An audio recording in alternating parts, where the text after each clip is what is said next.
Alors ce matin, on revient sur notre message. Donc frère Marvin, tu peux... Action. 1, 2, 3. Ok. on va continuer sur le combat des étoiles. La semaine dernière, j'ai insisté sur cela. Et je sais que la vidéo va sortir. Tu pourras écouter et réécouter. Analyse et symptômes. J'ai pris le temps d'expliquer que ta destinée est contenue dans ton étoile. L'étoile, c'est les capacités, les dons que Dieu t'a donnés pour faire le travail. Et lorsque tu comparaîtras devant le tribunal de Christ, le Seigneur te demandera des comptes par rapport à ton étoile, les talents, les dons qu'il a déposés en toi. Les dons, tout le monde en a.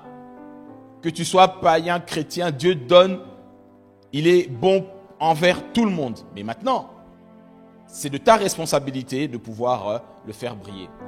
Et analyse et symptômes, j'ai expliqué pourquoi, et certains symptômes sont évidents, quels sont les signes que ton étoile est combattue. On avait vu qu'il faut qu'il y ait une personne qui soit d'autorité pour pouvoir influencer ta destinée ou ton étoile. J'ai donné l'exemple de Jacob, comment il a pris les enfants de Joseph à inverser le droit d'aînesse, il les a pris pour lui. Ce sont des réalités qu'on voit souvent dans nos cultures ou dans certains pays, mais je pense que c'est pareil partout. Alors, j'ai expliqué rapidement quelques symptômes. Quand tu commences à analyser ta vie, pour comprendre que ton étoile peut être combattue, que ton étoile peut être volée et ta destinée détournée. Alléluia. Je disais que le premier symptôme, c'est faire beaucoup d'efforts pour peu de résultats. Obtenir difficilement ce que tout le monde peut recevoir facilement. Lorsqu'il y a dans ta vie des échecs répétés, un cycle d'échecs réguliers, avec tout cela, il y a eu des versets bibliques à l'appui. Vous aurez le temps de revenir dessus sur CVF TV. Lorsque tu regardes ta vie et tu analyses que tu sens au-dedans de toi une frustration, tu te dis, c'est pas là où je devrais être. C'est-à-dire mon niveau, mon standard de vie n'est pas vraiment conforme à ce que je sais qu'il y a au-dedans de moi. Ce sont des symptômes qui montrent que quelque part, ton étoile est combattue ou peut être détournée. J'ai parlé aussi du cycle permanent de la pauvreté. Quand on passe on va dire quoi, d'échec en échec dans le secteur financier, on a du mal à boucler ses fins de mois, de crédit en crédit, de problème en problème. Est-ce que l'Église me comprend? 6e point, j'ai dit des ruptures familiales, relationnelles, fréquentes ou nombreux dans l'histoire de ta famille ou dans ton parcours. Ça montre aussi que quelqu'un en veut à ton étoile. Et enfin, 7e et dernier symptôme, quand tu arrives à chaque fois à faire le mal que tu détestes et le bien que tu veux faire, tu n'arrives pas à le faire, quelque part tu es addict, prisonnier de certaines choses qui sont plus fortes que toi, ce sont des signes qui ne trompent pas, qu'il y a un travail qui doit être fait. Et le Saint-Esprit nous a conduits dans des bons moments de prière la semaine dernière. Amen. Amen. Alors ce matin, j'aimerais encore pousser un petit peu plus loin. Ça sera peut-être moins long, mais je veux expliquer une réalité. Qui sont et quelles sont les personnes qui détournent ou qui volent l'étoile de quelqu'un et comment elles procèdent? La Bible les appelle très simplement des marchands. Dis avec moi les marchands. La Bible les appelle les marchands de la terre. Et il y a 2-3 modes opératoires que j'aimerais voir avec toi aujourd'hui. Le but, c'est que tu puisses analyser ta vie et te dire si il y a tel symptôme, pour pas que tu deviennes paranoïaque, mais que tu comprennes et que tu puisses mettre les choses en règle avec Dieu. Alléluia, Église. Dis avec moi les marchands de la terre. On va aller dans Apocalypse, chapitre 18, le verset 11. On va aller de verset 11 à verset 13. Ici, la Bible explique cette réalité. il y a des personnes, je vous ai expliqué, et comprends vraiment ceci, c'est que il y a un combat entre la race des géants et la race des élus. Les géants, ce sont toutes les personnes qui... Peut-être qu'on ne comprend pas très bien, je vais réexpliquer rapidement. Dans Genèse chapitre 6, la Bible nous explique qu'il y a une réalité physique et spirituelle qu'on appelle les géants. Les géants sont toutes personnes qui sont nées de l'union entre ce qui est satanique, spirituel et humain. C'est comme ça qu'il y avait des géants sur la terre dans Genèse chapitre 6. Ils ne sont peut-être plus présents physiquement aujourd'hui, mais ils sont encore présents spirituellement. Et le but des géants, c'est de détruire, c'est de détourner et de se nourrir du sang des humains. Amen. Et donc, dans toutes les familles, dans toutes les communautés, on trouve des géants, c'est-à-dire des personnes qui pratiquent la sorcellerie, qui pratiquent la magie, qui pratiquent le vaudou, qui pratiquent la voyance ou toutes ces choses-là. C'est-à-dire qu'ils font une alliance, un pacte avec ce qui est surnaturel du côté satanique, automatiquement, vis-à-vis des personnes qui n'ont pas Christ ou qui n'ont pas une marche avec Dieu. Ces personnes-là sont comme des géants parce qu'ils peuvent dominer leur vie. Est-ce qu'on comprend mieux? Et la Bible les appelle aussi les marchands parce qu'ils peuvent détourner, influencer la destinée ou les familles des gens. Et ce que la Bible nous explique ici dans Apocalypse chapitre 18, verset 11 jusqu'au verset 13 dans la version second 21, s'il te plaît.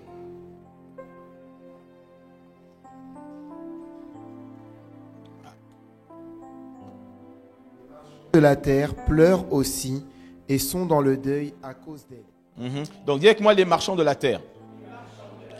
Et la Bible cite ensuite tout cela. Vas-y, on finira donc au verset 13. Vas-y. Les marchands de la terre pleurent aussi et sont dans le deuil à cause d'elle, parce que plus personne n'achète leur cargaison.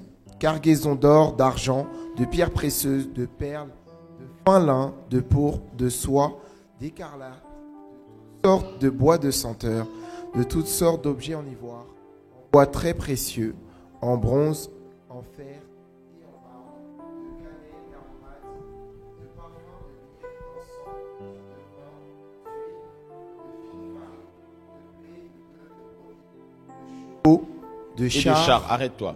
Merci. Écoute maintenant la suite. Si c'est ta Bible, souligne.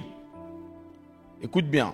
Brebis, chevaux, chars, et ensuite on dit corps et âme des humains. Est-ce qu'on comprend ça? Corps et âme des humains. C'est-à-dire qu'ils ont la capacité de prendre quelque chose qui est dans ton âme. Je t'ai expliqué que ton étoile réside dans ton âme. C'est là où il y a ton caractère, ta volonté, tes émotions, tes capacités, ton intelligence principalement, bien que ton étoile vienne de ce qui est spirituel, mais dans le cœur, la notion du cœur, c'est le mélange entre l'âme et l'esprit. Et donc, ils ont la capacité d'impacter. C'est pour ça que Jacob pouvait switcher la destinée de ses petits-enfants parce qu'il avait autorité. Et dans nos familles, dans nos cultures, certaines personnes, j'ai donné beaucoup d'exemples la semaine passée, où il y a des personnes qui ont fait des pactes ou des alliances qui engagent leur descendance. Amen, amen. C'est pour ça que nous devons comprendre que si nous ne traitons pas ces réalités, il nous est compliqué, il nous sera compliqué de rentrer dans réellement ce qui est à nous, c'est-à-dire notre destinée. C'est pour ça que la notion d'étoile, on ne peut pas ne pas l'enseigner si on parle de la notion de la destinée. Ta destinée est contenue dans ton étoile. Ton étoile peut être combattue, détournée ou volée. Pour quelqu'un qui est né dans une famille où les parents ou les grands-parents sont dans la magie, dans l'occultisme, dans toutes ces choses-là, que tu le veuilles ou non, ton sang est mêlé à leur sang. Automatiquement, l'ennemi a le droit de réclamer ce qui lui a été cédé. Alléluia. C'est pour cela que l'Église est là pour faire ce travail-là. Couper par l'enseignement, la prière ou la délivrance certains obstacles qui sont dans notre vie. Et là, ici, je ne parle même pas des païens, je parle des enfants de Dieu. Alléluia. Maintenant, on comprend qui sont ces marchands. Le diable n'est pas omniprésent. Il doit avoir des relais et des antennes. Et ces antennes-là, ce sont ces géants-là qui sont dans les familles ou dans les quartiers. J'ai une cousine qui habite en Belgique et elle me disait ceci. Elle me dit, quand j'ai emménagé dans ce quartier, j'ai rencontré un vieux monsieur flamand blanc qui me disait, tu emménages ici dans cet immeuble. Dans cet immeuble, les couples ne font que sauter, c'est-à-dire divorcer. Et dans la rue, là, il n'y a que des femmes seules. Ma cousine est rentrée là 2 ans après, elle a divorcé. Oh, c'est l'histoire des Noirs. Non, un vieux monsieur flamand blanc. Est-ce qu'on me comprend? Il a dit dans ce quartier, elle a tenu 1 an et demi, 2 ans. Son mari est parti. Elle a remarqué que, après le monsieur a dit, tu vois ce que je te disais? Après on a dit, oui, mais vous êtes paranoïaque. Non, frère, on a les yeux ouverts. Alléluia. Alléluia. Il y a un jour que je traitais le cas d'une sœur, m'expliquait que dans sa famille, sa grand-mère s'était séparée de son père. Sa propre mère avait divorcé. Et je te laisse deviner, elle-même a fait quoi? Quelque part, l'étoile, la destinée, parce que Dieu est un Dieu de famille, mais à chaque fois, il y a des choses comme ça qui se répètent. Bien aimé, ce n'est pas un hasard. Il y a les marchands qui sont en train d'agir. C'est pour ça que la Bible dit qu'il y a une guerre, une haine entre la descendance du serpent et celle de la femme. Nous qui avons reçu Jésus-Christ dans notre vie comme Seigneur et Sauveur, nous sommes de la descendance de la femme. Alléluia. J'ai déjà donné ce témoignage, mais je le redonne encore. Je l'ai mis dans mon premier livre sur les 7 points de contact. J'avais expliqué comment un membre de ma famille, un jour, il a accompagné sa fille dans un anniversaire. Il part dans l'anniversaire. Comme il avait beaucoup de boulot, il a déposé. Anniversaire d'amis d'école, hein, vous voyez ce que je veux dire. Et on va dire comme ça, ma nièce, elle avait quoi à l'époque? Elle devait avoir moins de 10 ans. Elle travaillait super bien à l'école et tout ça et tout. Et on la dépose à l'anniversaire, il part faire une course, le boulot, il vient la rechercher, il sent que sa fille est malade, il n'est pas pareil. À partir de là, ma nièce était devenue comme quelqu'un à qui on avait volé son intelligence. Elle avait toujours 80, 90%, 91, 92%. Elle n'arrivait plus à rien retenir à l'école. Il m'a dit, pasteur, je ne sais pas quoi faire. Aller voir des églises et tout ça. Moi, j'ai dit, on va pomper la parole de foi. C'était en 2017. Et on a commencé à faire des prières, réclamations, déclarations. En vérité, le Seigneur nous a montré quoi? Que quand l'enfant était là, à partir d'une orange qu'on lui a donnée à manger, on a pris une partie de son intelligence. Les marchands de la terre. Alléluia. Ces choses-là existent. J'avais donné l'exemple la semaine dernière. Encore d'une tante à moi, quand elle travaillait avec ses amis, dès qu'on lui tapotait l'épaule, on prenait tout ce qu'il avait. Vous vous souvenez de ça, non? Ce sont eux les marchands.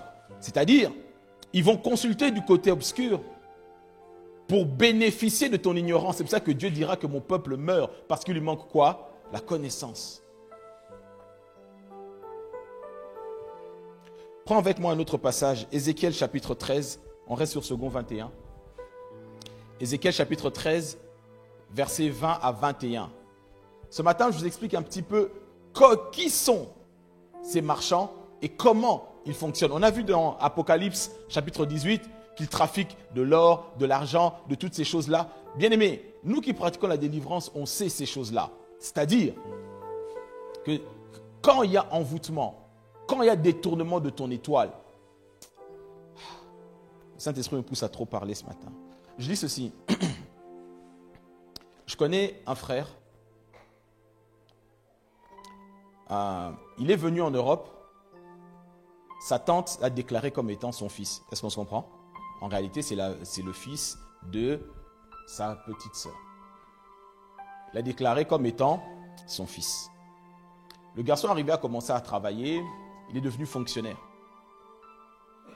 Mais tout l'argent qu'il gagnait, il le reversait à sa tante. Pas comme ça directement, mais à chaque fois qu'elle avait besoin, elle dit « Hey, j'ai besoin de 500 », il donne 500. J'ai besoin de 1000, il donne 1000. Est-ce qu'on me comprend?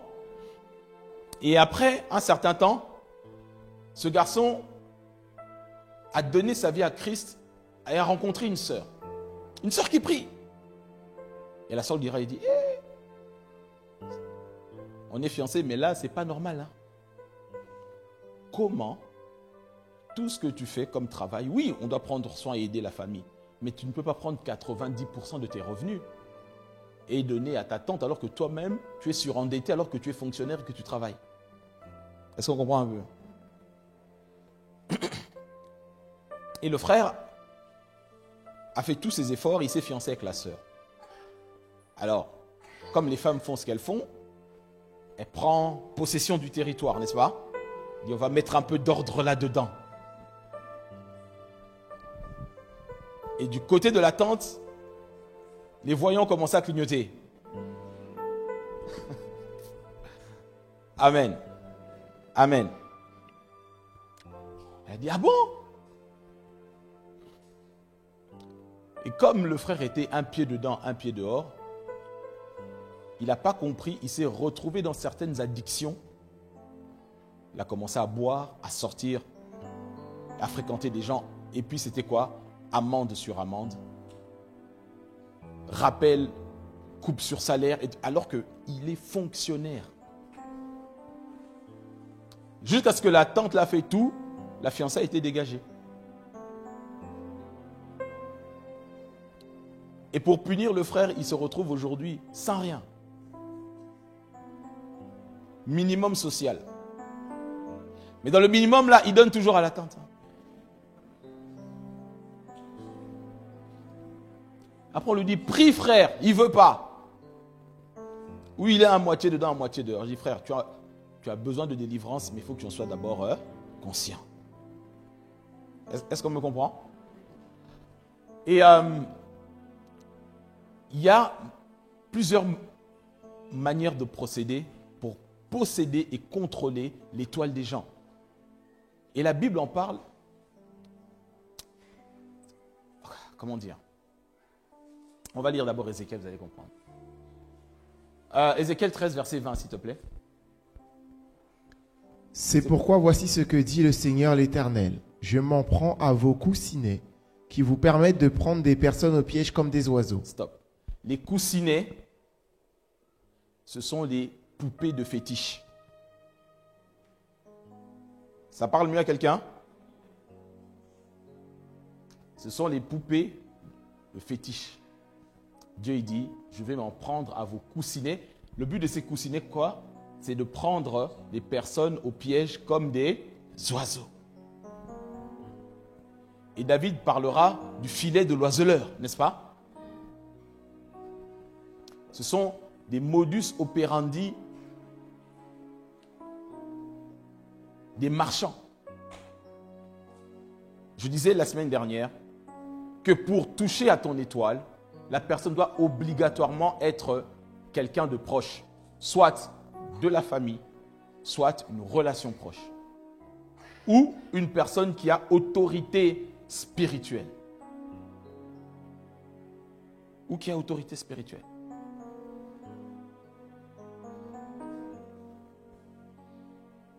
Il nous est arrivé des fois de faire des délivrances dans certaines églises. C'est pour ça que j'aime pas trop faire des délivrances comme ça, des gens qui viennent d'autres assemblées, parce que tu ne sais pas trop ce qu'il y a. Mais quand c'est vraiment quelqu'un, des gens que tu suis qui commencent, c'est différent. Un jour, on était en train de faire une délivrance. Et pendant qu'on était en train de faire la délivrance, la sœur se débattait et tout. Et l'esprit a commencé à parler. Et c'était quoi? L'esprit d'un diacre de l'église. Parce qu'il y a des diacres qui pratiquent la sorcellerie. Hein. Est-ce que l'église me comprend? Ah oui, ne vous bercez pas d'illusions. Ne bercez pas d'illusions. Ça arrive. Ça arrive. Ça arrive. Obligatoirement quelqu'un de proche. Amen. Et donc, par certaines pratiques, Dieu dit maintenant, je veux m'en prendre à vos coussinets qui vous permettent de piéger les enfants de Dieu. Mais je déclare que tous les coussinets ou les images, les photos qui te ressemblent soient détruits au nom de Jésus. Là où ton nom a été cité, là où ta représentation a été mise, soit dans un cercueil, soit dans une boîte ou dans une cage, que cela disparaisse au nom de Jésus. Dis à quelqu'un, c'est la saison de la liberté. Les géants, les marchands de la terre, les voleurs d'étoiles qui agissent dans nos familles doivent savoir que maintenant, c'est ce qu'on voit les vendredis à Niekao, l'accusateur a été jeté dehors, le pouvoir revient aux enfants de Dieu. Ah, ton amen est trop petit. Alléluia. Tu peux reprendre encore s'il te plaît, frère? C'est pourquoi voici ce que dit le Seigneur l'Éternel. Je m'en prends à vos coussinets qui vous permettent de prendre des personnes au piège comme des oiseaux. Je les arracherai de vos bras et je laisserai partir les personnes dont vous cherchiez à prendre l'âme au piège comme des oiseaux. Vous cherchez à prendre quoi? L'âme. On comprend? C'est là où tout est situé, au niveau de ton âme. Et ton âme, c'est l'ingrédient principal de ton cœur. Ne laisse pas ton cœur devenir être prisonnier de mauvaises paroles, de déception, de trahison, de toutes ces choses-là. Parce que c'est au niveau de l'âme que ça se passe. Écoute-moi, la vie chrétienne, le travail de l'Église, il faut que tu comprennes ceci. Quand tu donnes ta vie à Christ, tu es né de nouveau, ton esprit est reconnecté à l'Esprit de Dieu. Comme cette lampe est reconnectée au courant électrique. Mais 90% du travail de berger, de pasteur et de l'Église, c'est de traiter ton âme.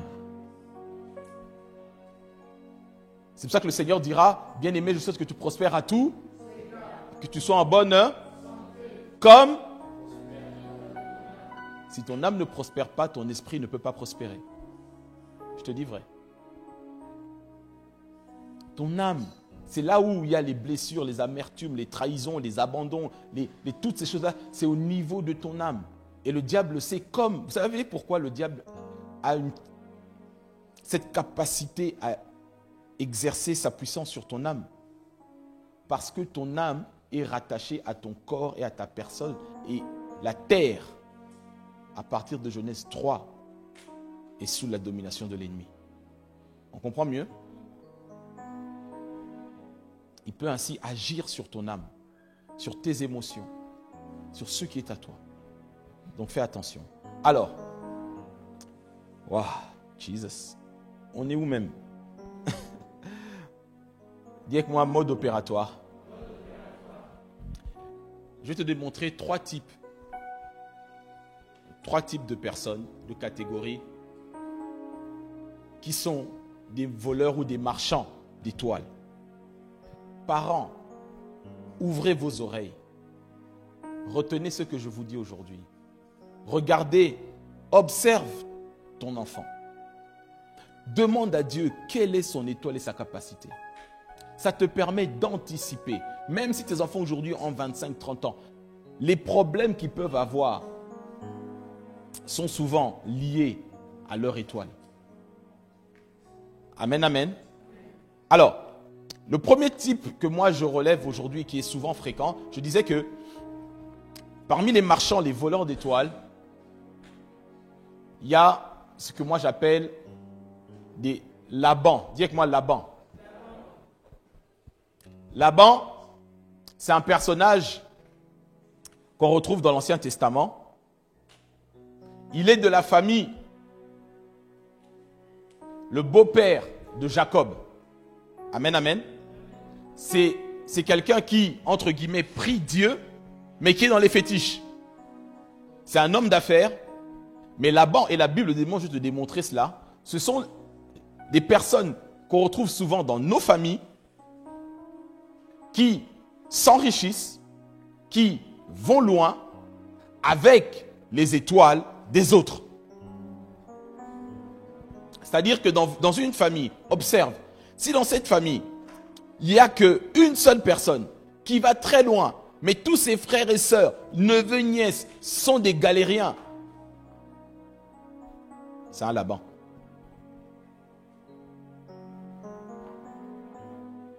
Est-ce qu'on me comprend? Si une personne, souvent, elle est la seule à réussir, à aller loin, mais ses frères et sœurs ont du mal à s'en sortir. Pourquoi? Parce que les marchands ont besoin des bénédictions, des forces qui sont autour d'elles pour monter. Regardez, on va lire un autre texte. Cette fois-ci, on va prendre ça dans la version Parole de vie. Genèse chapitre 30, versets 27 à 30. Genèse chapitre 30. Là, on est entre Jacob et Laban. Vous savez tous que Laban avait plusieurs filles. Jacob était amoureux de Rachel. Il voulait épouser Rachel, n'est-ce pas? On savait que Laban avait des business et tout cela. Quand vous lisez ça, vous allez voir que Laban, c'est un escroc professionnel. Mais ici, je reste surtout sur le côté spirituel pour ne pas m'écarter. Je dis qu'une des catégories des marchands ou des voleurs, ce sont des Labans. Et regardez ce que la parole de Dieu dit. Verset 27, Genèse chapitre 30, parole de vie. Laban répond, sois bon pour moi, écoute-moi. Mes dieux m'ont fait savoir que le Seigneur m'a béni à cause de toi. Amen. Écoute-moi. Dans certaines entreprises, là où tu es, où tu travailles, tu es enfant de Dieu. Tu fais ton travail. Mais tu te rends compte que tu n'arrives pas à percer, à aller loin. Et que des païens vont devant toi. On a vu ça la semaine dernière. Méfie-toi parce que souvent, beaucoup de patrons ont fait des pactes pour réussir en utilisant les étoiles des employés. Alléluia. Et ici, Laban dit, mes dieux m'ont fait savoir que le Seigneur m'a béni à cause de toi. Ça veut dire que dans l'entreprise où tu arrives, écoute-moi pour comprendre, c'est un principe biblique. Lorsque tu donnes ta vie à Christ, Christ vient habiter dans ton esprit, n'est-ce pas? Ton esprit, c'est le saint des saints, le lieu sacré. Notre corps est le temple, dit la parole. Et donc, le lieu saint, parvis, lieu saint et lieu très saint. La Bible montre un passage, lorsque David fait revenir l'arche et que Uza a touché l'arche. David a dit non, là c'est trop dangereux parce que ça commence à tuer les gens. Il prend l'arche, il la dépose dans la maison de Obed Edom. Et la Bible nous explique que, étrangement, Obed Edom a commencé à prospérer parce qu'on a déposé l'arche dans sa maison. À tel point que David a dit, oh, pop. L'arche doit revenir chez moi. Est-ce qu'on comprend? C'est-à-dire que soit la sœur Clara comme elle est là, ou Sandy ou autre, vous êtes enfant de Dieu, planté dans une église, vous servez le Seigneur, l'arche de l'alliance, le Saint-Esprit habite dans votre esprit. Partout où vous allez, vous devez normalement prospérer. Est-ce qu'on comprend? Les païens le voient, mais il n'y a que nous qui ne voyons pas ça. Et tu peux être là, tu travailles, tu ne prospères pas, mais la boîte prospère. Méfie-toi. Tu travailles, tu n'arrives pas à boucler. Mais eux, ils continuent à aller de mieux en mieux. Sache que dans le monde spirituel, ils savent qu'ils sont bénis à cause de ton étoile. Le peuple d'Israël était en Égypte. Ils construisaient des palais, mais eux-mêmes n'habitaient pas les palais. N'est-ce pas? Ils construisaient de belles routes, mais qu'eux-mêmes n'empruntaient pas. Ils labouraient, ils moissonnaient, mais eux-mêmes ne mangeaient pas. C'est un signe que l'étoile d'Israël est utilisée par les Égyptiens. Est-ce qu'on comprend mieux ce que je suis en train de dire? Et donc, Laban, il dit, mes dieux m'ont prévenu. Continue, frère. Regardez. Sois bon pour moi, écoute-moi. Mes dieux m'ont prévenu, m'ont fait savoir que le Seigneur m'a béni à cause de toi. Dis-moi le salaire que tu veux, je te le donnerai. Jacob lui dit, tu sais comment je t'ai servi et ce que ton troupeau est devenu grâce à moi. Avant mon arrivée, tu possédais peu de choses. Maintenant, tu en as beaucoup. Et le Seigneur t'a béni depuis que je suis chez toi. Est-ce que le moment n'est pas venu pour que je travaille aussi pour ma famille? Tu travailles pour quelqu'un que tu ne t'enrichis pas. C'est un Laban. Est-ce qu'on me comprend? Regardez, 31, Genèse 41-42.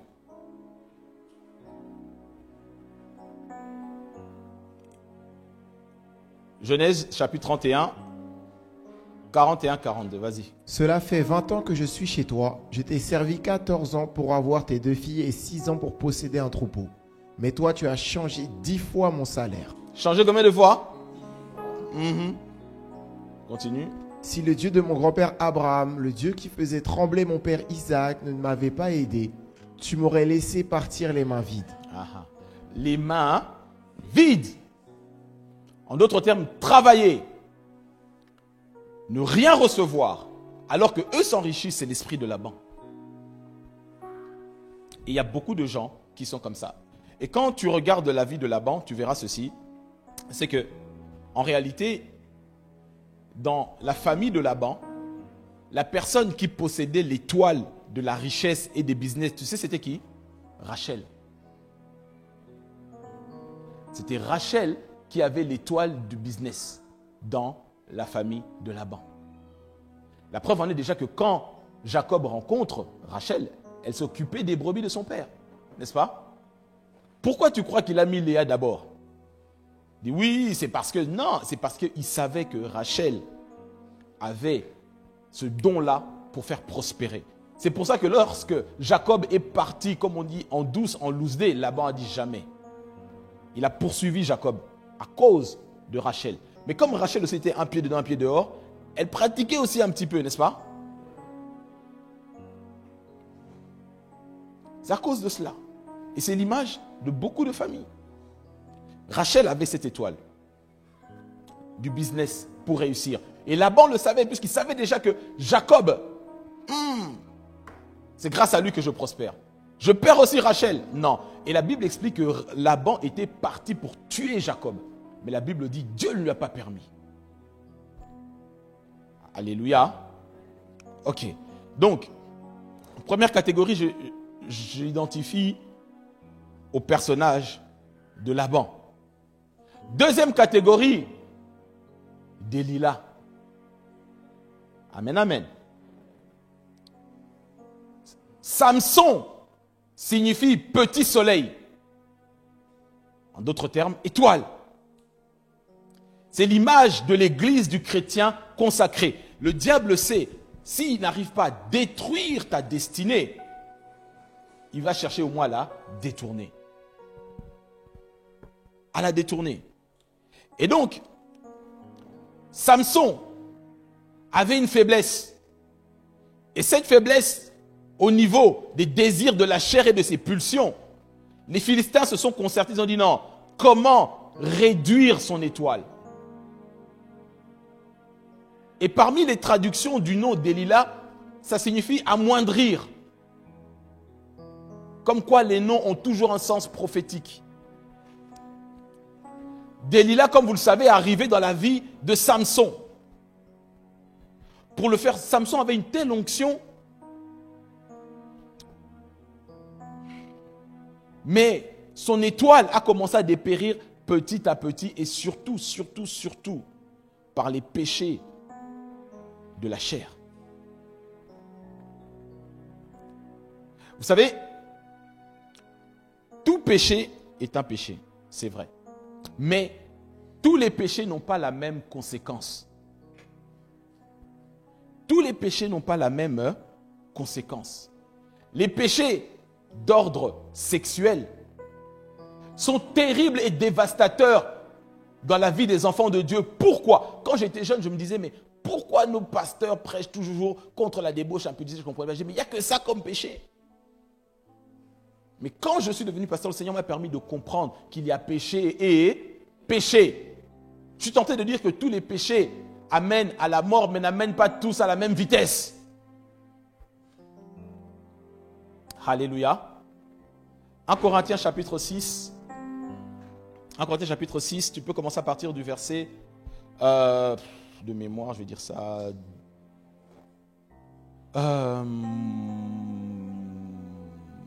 16. 16, on va aller dans le second 21. 1 Corinthiens. Bien-aimé, écoute-moi. Je parle ce matin à quelqu'un qui a du mal à se gérer dans ce domaine-là. Ou que le diable mettra sur ta route quelqu'un qui va être une occasion de chute pour toi. Qui présente bien, qui soit là bien, mais en réalité, ton étoile et son objectif va l'affaiblir. Regarde bien. Qu'est-ce que la Bible nous dit? Ne savez-vous pas que celui qui s'unit à la prostituée est un seul corps avec elle? Alors écoute-moi. La Bible dit que celui qui s'unit à une prostituée, c'est-à-dire une personne autre que son épouse légitime, devient une seule personne avec elle. Ici, quand on parle de corps, le terme hébreu, c'est chair, comme la chair. Mais en réalité, lorsqu'on parle de la chair, on parle de l'âme. Quand on rentre dans l'intimité homme et femme, obligatoirement, il y a un mélange au niveau de l'âme. Et ce péché est une voie d'accès. Pourquoi? C'est le seul péché qui peut et qui ouvre l'accès directement à ton esprit. On comprend mieux? C'est le seul. Directement. Oui, tu me diras, la sorcellerie, la magie, mais pas à la même vitesse. Pas à la même vitesse. Ce péché-là atteint directement ton esprit. Pourquoi? Parce que quand les deux deviennent une seule chair, un seul corps, c'est-à-dire âme et âme se mélangent. Et dans chaque âme, il y a le bagage passif de chacun.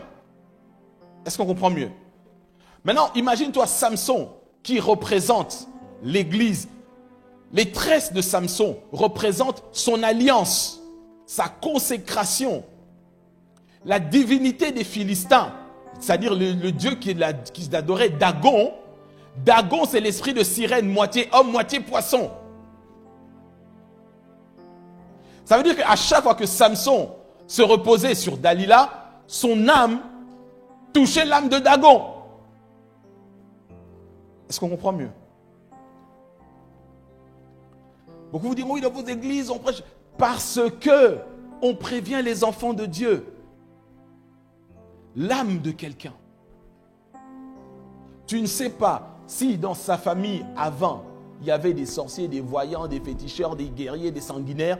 Tu dis, oh, il est beau, il ressemble à Usher. Ah.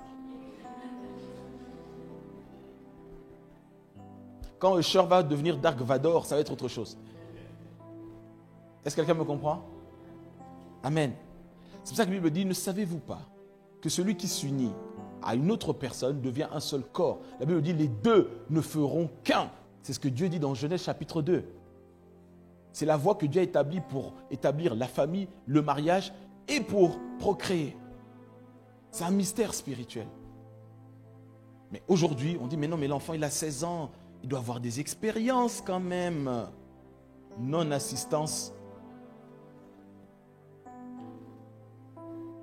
Combien de destinées de nos enfants ont été détournées à cause de cela? Et la société d'aujourd'hui nous vend ça comme une sorte de liberté de pratique normale. Le diable n'a plus beaucoup de temps, Apocalypse 12 le dit, donc il cible directement les esprits de nos enfants. On comprend mieux? Mais je bénis Dieu pour le travail que le Seigneur fait à travers l'Église avec un grand E pour réveiller et sensibiliser le peuple de Dieu sur ces réalités-là. Alors on peut nous taxer de conservateurs ou de réactionnaires, mais la Bible reste la Bible. Alléluia. Continue encore s'il te plaît. Regardez bien. Ne savez-vous pas que celui qui s'unit à la prostituée est un seul corps avec elle? En effet, il est dit, les deux ne feront qu'un. Mais celui qui s'unit au Seigneur est un seul esprit avec lui. Fuyez l'immoralité sexuelle. Tout autre péché qu'un homme commet est extérieur à son corps, Mais celui qui se livre à l'immoralité sexuelle pêche contre son propre corps. Ici, quand on parle du corps, ce n'est pas simplement le corps extérieur, c'est son esprit. Quand tu pêches, c'est-à-dire que tu peux mentir, esquiver, ou ces choses-là, c'est aussi un péché. Mais c'est extérieur. Mais quand tu ouvres la porte par la voie de ce péché, c'est l'autoroute A1 directement vers ton esprit. C'est pour ça que Samson, lorsque Dalila a vraiment bien compris que cette fois-ci, il lui a livré quoi? Son âme et son cœur. Il pensait que Dieu était toujours avec lui, mais Dieu l'avait quitté. Est-ce qu'on me comprend? C'est pourquoi, lorsque tu regardes, il y a des gens qui sont des Laban, il y a des Delilah, qui sont là pour détruire, affaiblir le corps de Christ, affaiblir l'âme des enfants de Dieu, nous garder dans certains péchés. Et ici, je parle de cette immoralité-là. Ce n'est pas pour rien. Amen, amen. Ok, on continue. Il reste encore 2 autres et après, on va s'arrêter.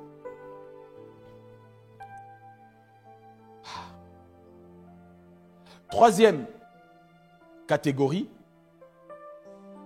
ce sont les maris et les femmes de nuit. Qu'est-ce que les maris et les femmes? Ah, vous vous mariez la nuit et vous sortez en boîte? Non. Non. C'est pas ça. Mais ce sont des réalités spirituelles. Vous savez, ce sont des esprits, généralement des démons, qui viennent abuser sexuellement soit des hommes ou des femmes pendant leur sommeil, n'est-ce pas?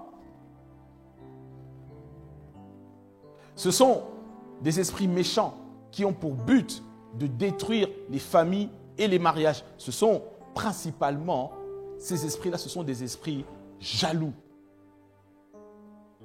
Parce que dans l'esprit, écoutez, comment expliquer cela? Ce sont des entités spirituelles qu'on retrouve dans tous les êtres humains. Il n'y a pas que, oh, mais c'est que chez les Africains, dans les îles. Non, non, non, non, non, non. Ce sont des entités spirituelles qui ont pour but d'utiliser l'énergie de quelqu'un. Quand j'étais pasteur des jeunes, beaucoup de jeunes avec qui je traitais me disaient, pasteur, parce que c'est vrai que ce n'est pas évident, mais permettez-moi d'expliquer. Beaucoup de jeunes, quand ils arrivent à l'église, on leur dit, frère, garde-toi pur pour le Seigneur, n'est-ce pas? Le jeune homme arrive, il avait vécu dans le monde, mais quand il a 17, 18 ans, allez, 20 ans, son corps a appris à fonctionner normalement. Est-ce qu'on voit ce que je veux dire? Ne m'obligez pas à aller plus loin. Ok? Et donc, on lui dit tout d'un coup, frère, arrête d'aller voir ailleurs à faire ces choses-là. Qu'est-ce qui se passe directement? À ce moment-là, le diable vient par d'autres chemins. Et ces chemins-là sont souvent par des films pornographiques ou la masturbation. Ce sont des autoroutes ouvertes à 99% du temps par des esprits qui amènent les maris et les femmes de nuit. Et tu pouvais voir des frères. Moi, je me souviens à l'époque, quand j'étais responsable de la modération, et je travaillais avec d'autres personnes, tu pouvais voir modérer, mais quand cette personne-là modère, tu dis, waouh, l'Esprit de Dieu est vraiment là. Mais tu pouvais la voir 1 ou 2 jours après, mais son onction passe de 98 à 0. Pourquoi? À cause de ces faiblesses-là que je viens de citer. Il n'y a rien qui vole l'onction aussi rapidement dans la vie des jeunes chrétiens. Et surtout, par-dessus tout, ça ouvre la porte aux maris et aux femmes de nuit. C'est-à-dire que quand tu dors, tu rêves que quelqu'un entre en relation intime avec toi.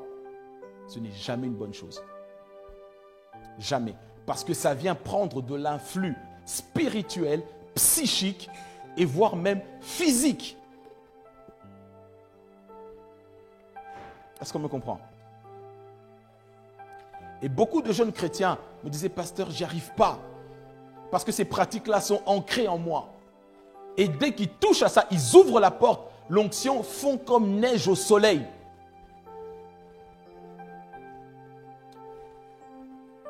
Ces pratiques-là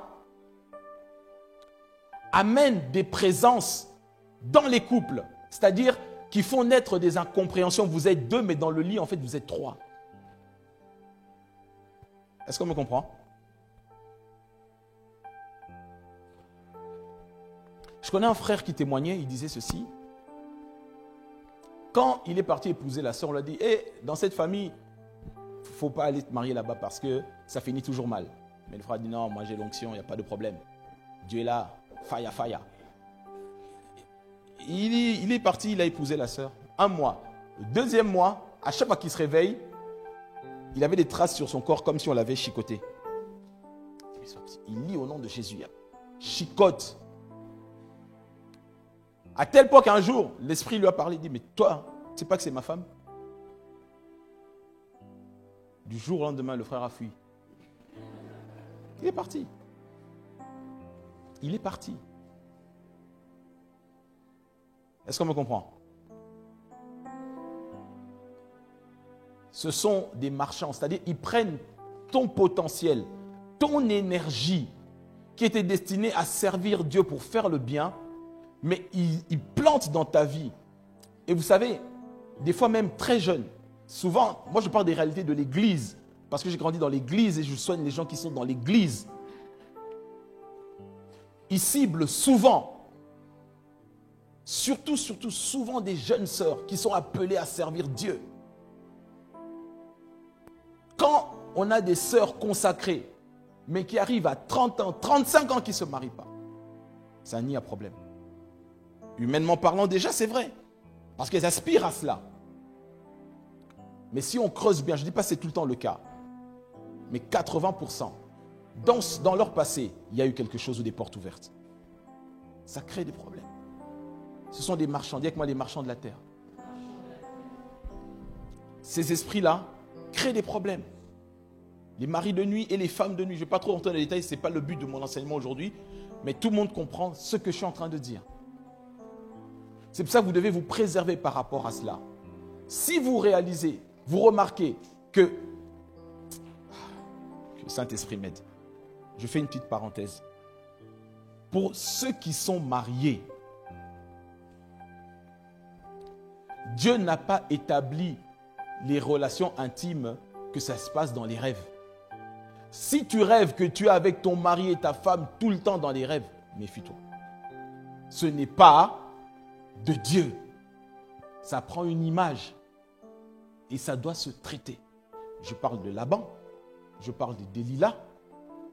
Amen, amen. Et je parle des maris et des femmes de nuit. Ce sont des réalités auxquelles nous sommes confrontés parce qu'on les traite régulièrement dans les délivrances.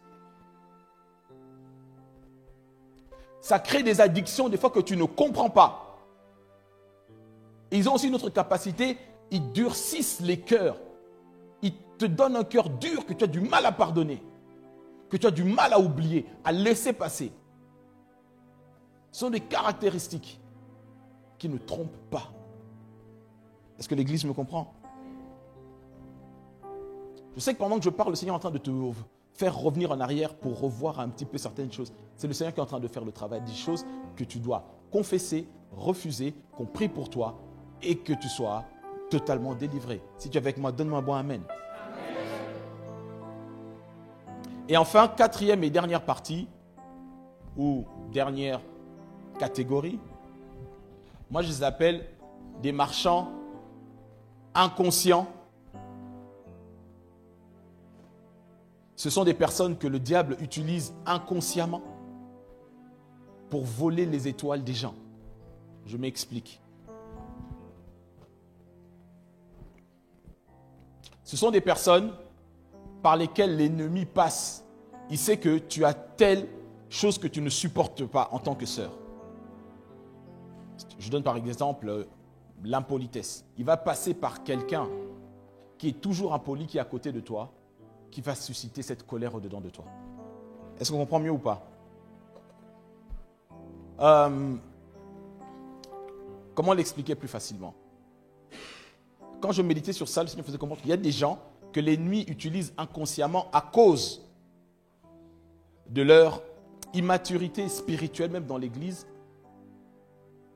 ou dans la vie ou dans la famille parce qu'ils n'ont pas de vie spirituelle, ils n'ont pas de couverture spirituelle, alors le diable les utilise comme des marchands inconscients à chaque fois pour venir affecter et blesser ton cœur. Est-ce qu'on comprend mieux ça? Il y a des personnes que le diable peut utiliser pour venir séduire des sœurs. La personne dira, mais non, mais moi, je ne suis pas dans ces choses-là. Ça, c'est des choses de vous, là. Vous avez plus dans vos églises. Non. Il peut être une personne comme la sorcellerie peut aussi être inconsciente. Mais là, je dis qu'il y a des marchands inconscients. Des personnes qui peuvent être de bonne foi, mais que le diable utilise et qui sont devenues des réelles occasions de chute pour toi. Parce que lorsque tu commences à cultiver à son égard à cause de ses faiblesses, ressentis, rancœur, mauvaises paroles, toutes ces choses-là, ça bouffe de ton étoile. Est-ce qu'on comprend mieux? Et dans cette catégorie-là, il y a des personnes qui sont dans nos églises et qui combattent l'église, comme je disais tout à l'heure, qui font partie des balles des vampires. Parce que lorsque tu prends plaisir à te réunir avec des gens qui critiquent l'église, qui sont en train de marcher sur les choses de Dieu, quelque part, écoute-moi, spirituellement peut-être tu ne comprends pas. Quand tu te réunis avec des gens qui n'aiment pas Clora, et que je dis, bon allez, on se prend des agendas, ok, sujet du jour, Clora. D'ailleurs, tu as vu, elle a changé de coiffure. D'ailleurs, tu as vu. D'ailleurs. Spirituellement parlant, qu'est-ce qui se passe? Quand vous êtes dans les d'ailleurs, agendas, à la mangue, comment on dit, macadamia, c'est comment on dit? Voilà. Dans le monde spirituel, ce que nous sommes en train de dire en dégustant l'agendas se transforme en flèche de feu sur la vie de Clora. Est-ce qu'on me suit? Que tu le veuilles ou non. Que tu le veuilles ou non. Et ça, c'est l'arme la plus puissante que le diable utilise contre les serviteurs de Dieu. Contre ceux qui sont dans l'église. C'est pour ça que ça fait plusieurs temps que je vous dis, annulez les paroles que tu ne sais ou pas, fondées ou pas. Parce que l'esprit d'agendas là, ils sont en train de dire, d'ailleurs, tu as vu, aujourd'hui, ça se transforme en flèche de feu. C'est pour ça que Paul dit, par-dessus tout, en tout temps, prenez le bouclier de la foi, n'est-ce pas? Pour éteindre les flèches enflammées du malin. Et là, les personnes qui, en mangeant leur glace, sont en train de déguster Clora, que Clora le veuille ou non, ce qu'ils sont en train de dire aura une conséquence sur sa vie. Soit, si c'est faux, ça va ralentir, alourdir sa vie spirituelle. Et si c'est vrai, ça va la mettre par terre. Est-ce qu'on comprend? Tu deviens marchand inconscient. Tu détruis l'étoile. Et surtout, quand ce sont des enfants de Dieu, l'église de Dieu, à un moment ou l'autre, tu vas rencontrer Jésus, tu vas tomber de ton cheval comme Paul. Il va te dire, pourquoi tu me persécutes? Seigneur, non, mais moi je suis à l'église, je fais ceci.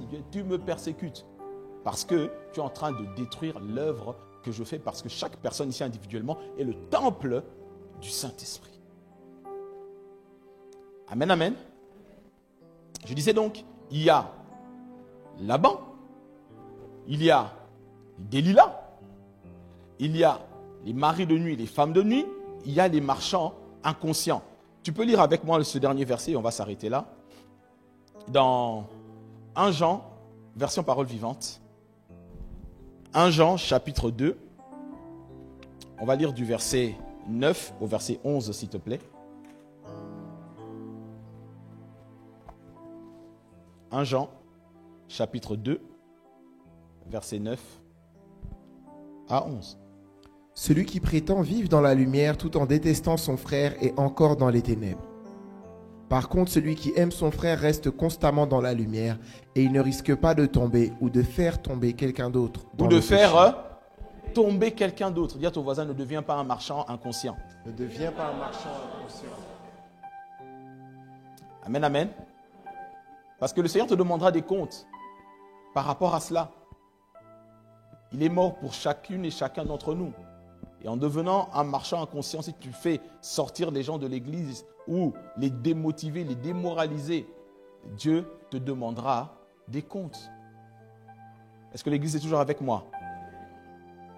Il dit bien au verset 10, par contre, celui qui aime son frère reste constamment dans la lumière et ne risque pas de tomber, ou de faire tomber quelqu'un d'autre dans le péché. C'est un peu ce que je disais tout à l'heure dans mon intro. Le diable cible le cœur des serviteurs. Quand je parle serviteur, suivi, diacre, n'importe quel responsable. Quand tu es responsable de département ou autre, et les personnes avec qui tu travailles, tu sens que à cause des problèmes, des on-dit, des cancans, etc., ton cœur est irrité vis-à-vis de cette personne. Et si cette personne sort de ton cœur, c'est-à-dire que tu n'arrives plus à la sentir. Surtout pour nous les pasteurs, inéluctablement, cette personne finira par partir de l'église. Elle va commencer à te dire, pasteur, je ne me sens pas bien, mon cœur est lourd, je suis machin, ceci, je ne supporte plus. En réalité, si elle est sortie du cœur du berger, ou si elle est sortie du cœur du diacre ou du responsable, ça devient compliqué. Pourquoi? Parce que le diable utilise souvent ce cheminement. Est-ce que quelqu'un me comprend? On est au verset 11. Mais celui qui déteste son frère est plongé dans les ténèbres. Il marche dans l'obscurité sans savoir où son chemin le conduit. L'obscurité l'a rendu aveugle. L'obscurité l'a rendu aveugle, c'est-à-dire qu'il n'est pas conscient peut-être, mais il est dans les ténèbres. Il croit qu'il est dans le vrai, mais en réalité, il est dans les ténèbres. Que le Seigneur te préserve, bien-aimé, de ne pas devenir par mégarde un marchand inconscient. Le but de cet enseignement, c'est de t'expliquer pourquoi et comment ces choses fonctionnent pour que tu te préserves. Pour les parents, préservez vos enfants. Moi, en tant que pasteur, préservez les brebis. C'est pour ça que je disais tout à l'heure que ceux qui sont dans les balles des vampires, Dieu va les rencontrer. Pourquoi? Parce qu'on préserve les brebis qui sont là. Pour ne pas être contaminant radioactif. Mais je veux dire à quelqu'un ce matin, avec les 7 symptômes qu'on a vus, les différentes catégories, ton étoile, c'est ton potentiel le plus précieux.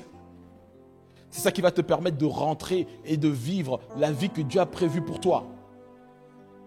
Dans le chemin de la destinée, on est en train d'atterrir sur notre thème de l'année. Je disais qu'il y a 4 facteurs qui influencent la destinée. Le premier, ce sont nos choix. Si nos choix sont faits uniquement en fonction de ce que nous ressentons de notre âme, c'est compliqué. Deuxièmement, ce sont les rencontres dans notre parcours. Mari, femme, etc., les rencontres. Les lieux dans lesquels nous avons grandi, où nous sommes passés, fac, université, quartier, etc. Et enfin, les opportunités, soit que nous avons saisies, soit que nous avons manquées. Mais cela conditionne notre destinée. Et dans notre destinée, le moteur, le propulseur, c'est ton étoile. Mais ton étoile est la cible de l'ennemi. Je disais aux parents, regardez bien, tu attends un enfant. Si cette grossesse est compliquée, cet enfant est combattu, il y a ceci, ce sont des signes qui ne trompent pas que c'est l'étoile de l'enfant qui est recherchée.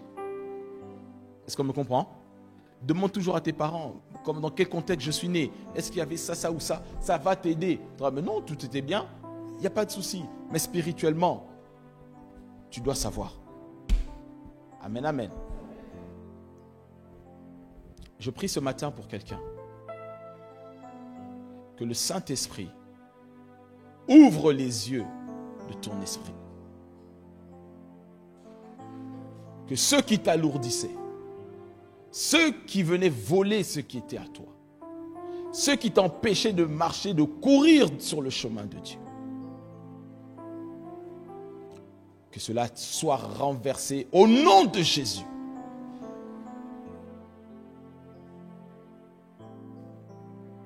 Est-ce que tu étais béni ce matin? Acclame le roi des rois avec moi.